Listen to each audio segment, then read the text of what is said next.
Omaha City Council is set to consider a ban on bump stocks. Those devices are used to speed up how fast a semi-automatic gun can be fired. The issue comes 2 weeks after the City Council voted along party lines to ban ghost guns.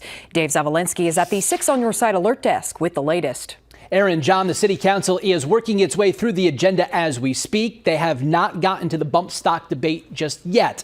The ban is on bump stocks and other accessories that can turn a firearm into more of a machine gun. The issue seemed to have support on the bump stock portion, but didn't want the language to confuse. So the issue was delayed for 2 weeks to get that all sorted out. The council recently voted to ban weapons on city-owned property.